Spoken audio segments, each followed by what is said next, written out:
Runners to the warm-up area, please. This is a very pure measure of endurance.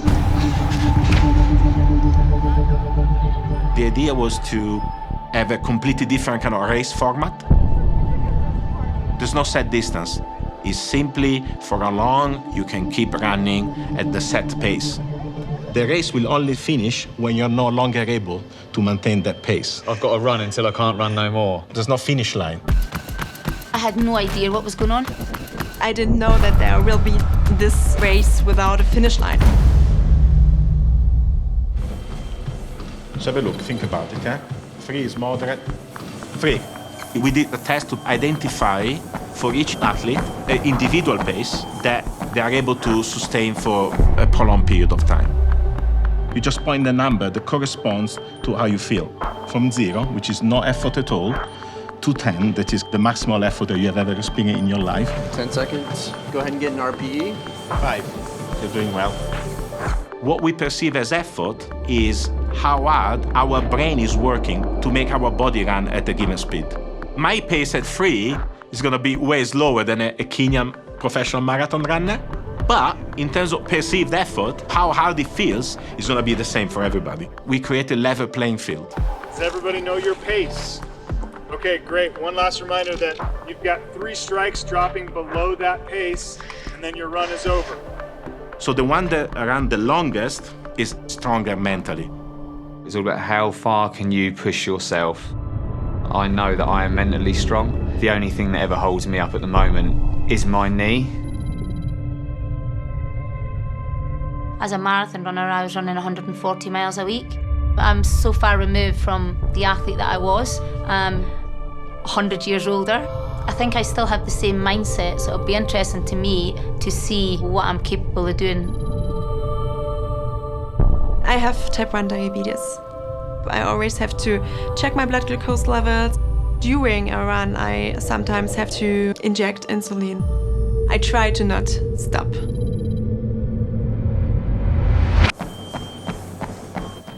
I think the most important thing is the effect of the shoe on the perception of effort. A shoe that will make you expend less energy should also have an effect on perception of effort. So make running at a given speed easier. The idea is to see, with the help of the technology in the shoes, if they can go further than what they think they can. Mentally, it's very tough not to have a set distance. It's going to be a battle against yourself. Okay, runners, take your marks.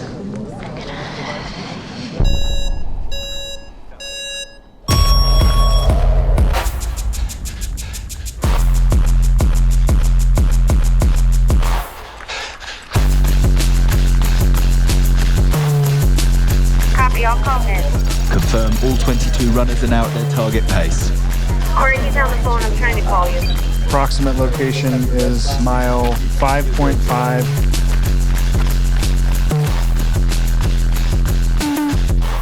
Most people have a built-in behavioral tendency to avoid effort. Athletes are a bit different. The longer you go, it's just like a roller coaster ride. You know, one minute you feel great, the next you feel tired. It's how you get yourself through it.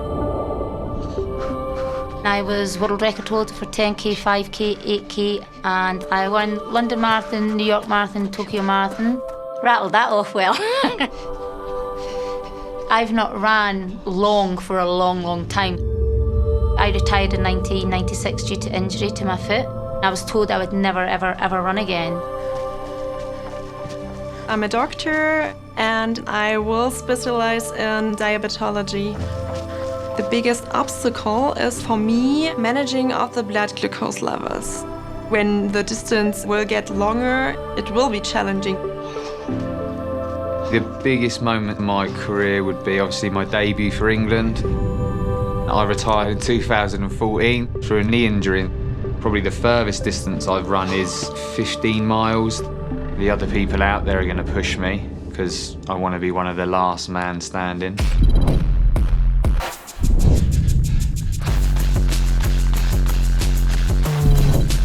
Hey, Alex, I've got another pickup out there. Sam, I have 3 more runners below pace. Please call them their final warning. I'm warning you that the tech guys told me you dropped off the pace twice. It was a fascinating exercise. I barely could see anybody up there. The way they structured this race equalized everybody's muscle and cardio components. It's like one of the only places you can truly close your eyes and not worry about hitting a mailbox. I need a beat. I don't need the music because I have the beat through the steps on the ground. This is my glucose level, getting lower and lower and lower. Your body's telling you, stop. You have to resist that urge to stop. Hi, Wayne, it's Sam. Yo! I'm calling you to tell you that you have already dropped the pace twice. I got cramping up in my hammies. 10-4. Okay, it looks like we have a runner that's stopped on the salt flats.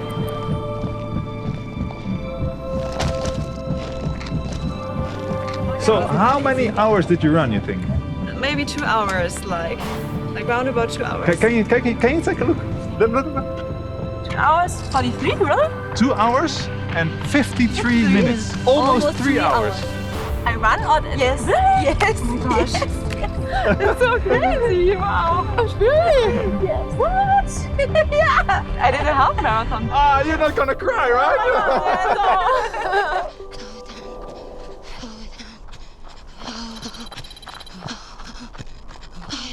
When I'm running, I'm always thinking about my breathing. If I can slow my heart rate down, then I know that I can run further.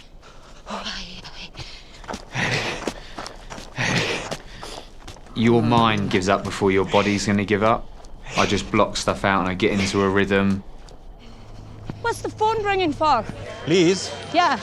I'm calling to tell you that you dropped twice. So just to give you the warning. I've twice went below. Yeah, twice. You just keep your pace because the next call will be to tell you to stop.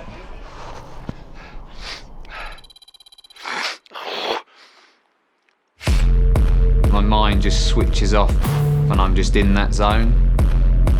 As an endurance runner, you've got to know your own mindset. The mind is a strong tool to learn to use. Oh, my knee.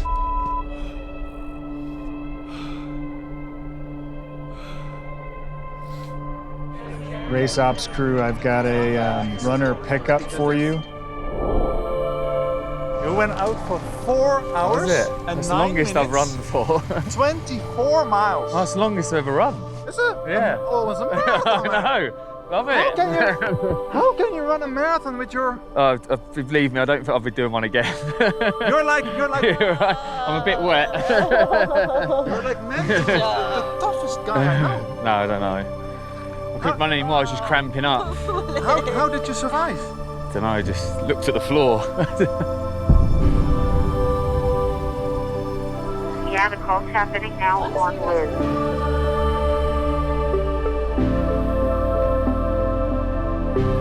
Apparently Liz has put her hand up. 4 hours? That doesn't seem like 4 hours, it seems like 90 minutes. Honestly, 4 hours. 55 years of age, eh? Life in the old dog. Excellent, I'm chuffed. That's amazing. You know, I'm 55 years of age and I've got 5 kids. So I think for the last 18 years, the furthest that I've ran is 45 minutes. So I'm absolutely gobsmacked. You know, I shouldn't be physically able to run. My foot doesn't function properly. What I lack in my running, these shoes give me. It really forces you to push off and rock off the foot, which is a movement I can't physically do. There is actually quite a lot of science showing that the longer the duration of a race, the smaller is the gap between men and women. I believe that it's mainly mental strength. So it was nice to see. Hi, Liz. Well done. To see this happening today. Shows that actually human beings, without technology, without reference points, it's very hard for us to estimate time and distance. So you get lost and you lose track of time.